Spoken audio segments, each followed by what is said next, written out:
किराएदार बेटा। उठ जा नालायक, सुबह के 8 बजने को है।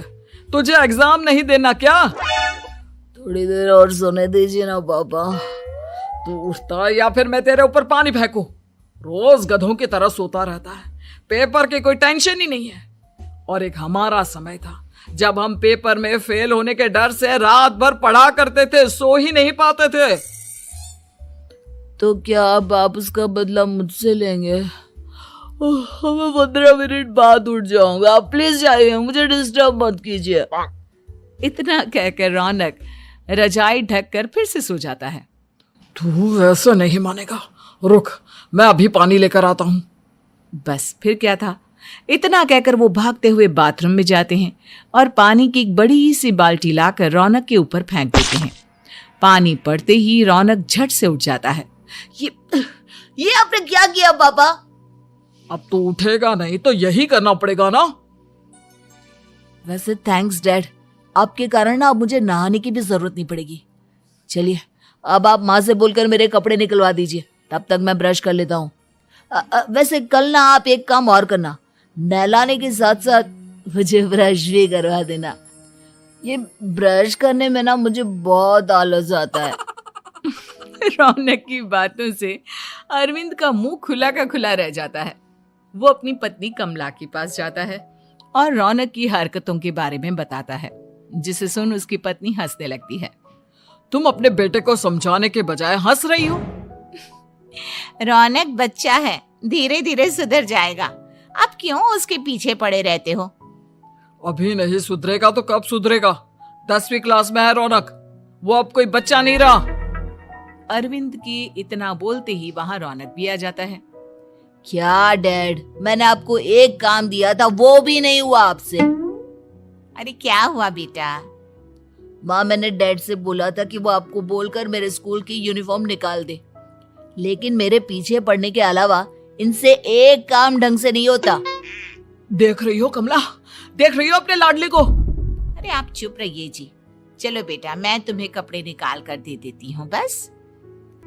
ऐसे ही साल पर साल बीतते जाते हैं, लेकिन रौनक के रवैये में कोई बदलाव नहीं आता। वो पहले से भी ज्यादा आलसी और पूरी तरह अपने माता पिता पर निर्भर हो जाता है। 2 साल बाद पता नहीं कहाँ गायब रहता है पूरे दिन, अब तक तो आ जाना चाहिए था। अरे आप इतनी फिक्र क्यों कर रहे हो उसकी?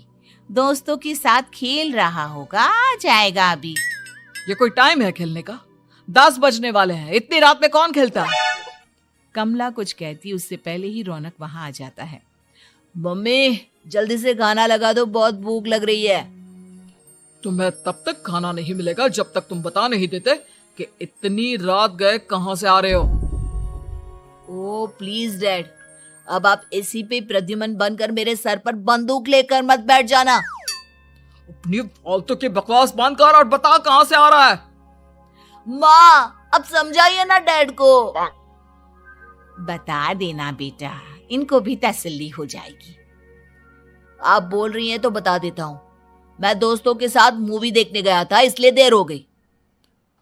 तो इन सब चीजों में मेरे पैसे उड़ाता है। कभी 1 रुपया कमाने के बारे में सोचा है तूने? जब देखो हवा की तरह पैसे उड़ाता रहता है।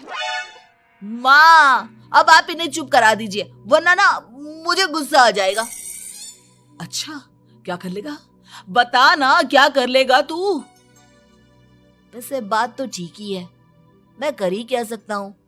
पैसे तो फिर भी मैं आपसे ही मांगूंगा ना। चलिए अब ये सब बात छोड़िए और मम्मी मेरे लिए खाना लगा दीजिए। अभी लगा देती हूँ बेटा।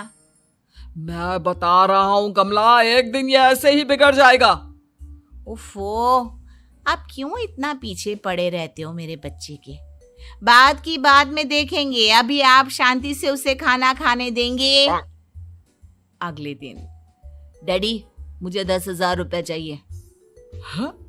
अब इतने पैसे क्यों चाहिए तुझे?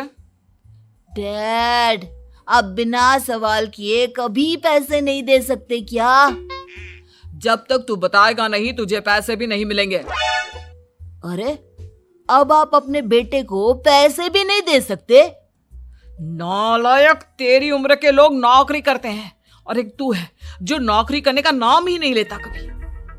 आप लोगों के होते हुए भला मैं नौकरी क्यों करूं? अरे हम कब तक पैसे देंगे तुझे? तुझे भी तो अपने पैरों पर खड़ा होना होगा ना। कौन सा उधार के पैरों पर खड़ा हूं? अपने ही तो पैरों पर खड़ा हूं मैं। इसी तरह रौनक दिन प्रतिदिन लापरवाह होता जाता है। उसकी लापरवाही को देखते हुए अरविंद और कमला अपने बेटे की शादी कराने का फैसला लेते हैं और 1 महीने के अंदर अंदर ही रौनक की शादी मेघा नाम की लड़की से करा देते हैं। शादी के कुछ दिन बाद, रौनक, मुझे एक अच्छी सी साड़ी चाहिए, आप ला दोगे ना? हाँ, क्यों नहीं। कितने तक की आती है साड़ी? यही करीब 5,000 तक की। तुम चिंता मत करो, मैं आज ही डैडी से पैसे मांगकर तुम्हारे लिए साड़ी ले आऊंगा। आप कब तक ऐसे ही अपने पापा से पैसे मांगते रहेंगे? कोई अच्छी सी नौकरी क्यों नहीं कर लेते आप? अरे डैड के होते हुए मुझे नौकरी करने की जरूरत ही क्या है? पर आप ऐसे कब तक उनसे पैसे मांगते रहेंगे? कुछ आपको अपने दम पर भी तो करना होगा ना। अब तुम भी बाकी लोगों की तरह मुझे ज्ञान देना शुरू मत कर देना। साड़ी चाहिए ना तुम्हें, मिल जाएगी बस।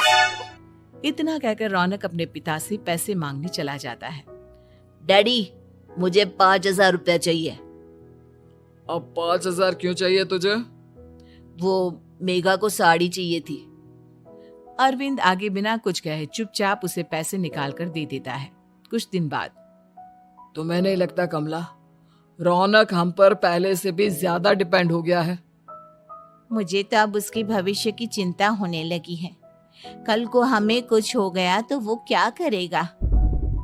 काश तुमने पहले ये सोच लिया होता तो आज हमारा बेटा इतना लापरवाह नहीं होता।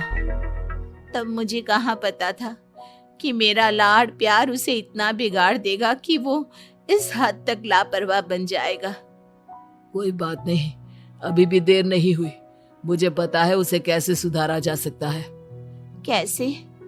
अरविंद कुछ कहता उससे पहले रौनक वहां आ जाता है और पैसों के लिए हाथ फैलाने लगता है। डैड, मैं और मेघा बाहर घूमने जाना चाहते हैं। अरे वाह, ये आज सूरज कहाँ से निकला है? Dad please. अच्छा चलो अब मुद्दे की बात करो। मुझे अब 25,000 चाहिए। अब तुम्हें 1 रुपया भी नहीं मिलने वाला। अगर तुम्हें पैसों की इतनी ही जरूरत है तो कोई ढंग की नौकरी कर लो। मम्मी, आप कुछ कहिए ना डैड को। बेटा, वो गलत क्या बोल रहे हैं? ये सब हम तेरे भले के लिए ही तो कर रहे हैं। मम्मा, मैंने बताया ना आपको, मुझे नहीं करनी कोई जॉब वॉब। तो ठीक है, निकल जाओ हमारे घर से। तुम्हारे जैसे लोगों के लिए मैंने ये घर खड़ा नहीं किया है। जितना ये घर आपका है ना, उतना ही मेरा भी है। मैं कहीं नहीं जाने वाला। जाना तो पड़ेगा ही तुझे, क्योंकि अब मैं तेरा कोई भी खर्चा नहीं उठाने वाला। ठीक है, मत उठाइए मेरा खर्चा, मैं अपने दम पर भी जी सकता हूँ। तो बेशर्मों की तरह अब तक यहाँ क्यों खड़ा है? अपना सामान ले और निकल जाए यहाँ से। रौनक पैर पटकते हुए वहां से चला जाता है। घर से निकालना जरूरी है क्या उसे? बिना पैसों के कौन रखेगा उसे किराए पर? अगर उसका भविष्य सुधारना है तो हमें अपने दिल पर पत्थर रखकर ये कदम उठाना ही होगा। दोनों बात कर रहे होते हैं कि रौनक अपनी पत्नी के साथ एक बड़ा सा बैग लेकर घर से निकल जाता है, लेकिन घर से बाहर उसे कोई भी मुफ्त में अपने घर किराए पर नहीं रखता।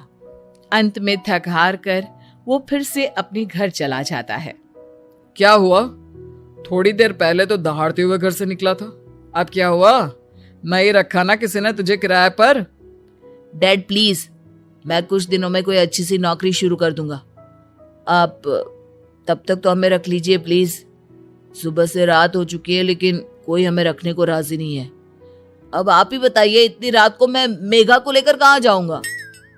ठीक है ठीक है, बहू की वजह से मैं तुझे घर पर रख रहा हूँ, लेकिन तू इस घर में एक बेटे की नहीं बल्कि एक किराएदार की हैसियत से रहेगा। 3 महीने हैं तेरे पास। इन 3 महीनों के अंदर अंदर मुझे तेरी पहली तनख्वाह हाथ में चाहिए, समझ गया? पक्का डैड, इन 3 महीनों के अंदर अंदर तो कोई बढ़िया सी नौकरी ढूंढ ही लूंगा मैं।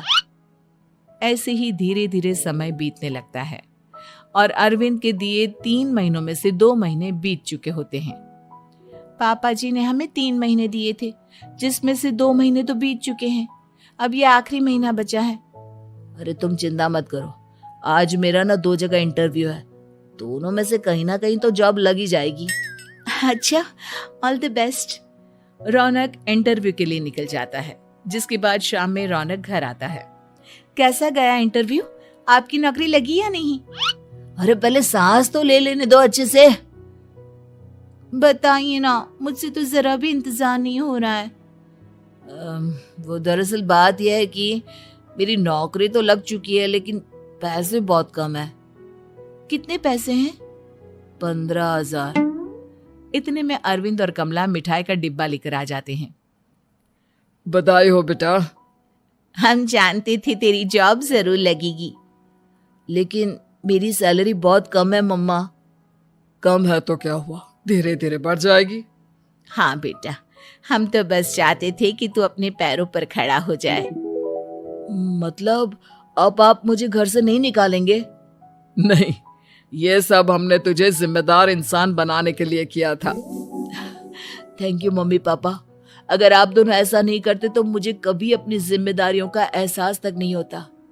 आज आपने मुझे सिखा दिया कि इंसान का अपने पैरों पर खड़ा होना भी जरूरी होता है। इतना कहकर रौनक झट से अपने माता पिता के गले लग जाता है और अपनी कमाई की पहली तनख्वाह वो अपने माता पिता के हाथ में सौंपता है। इस तरह रौनक एक गैर जिम्मेदार व्यक्ति से एक जिम्मेदार व्यक्ति बन जाता है।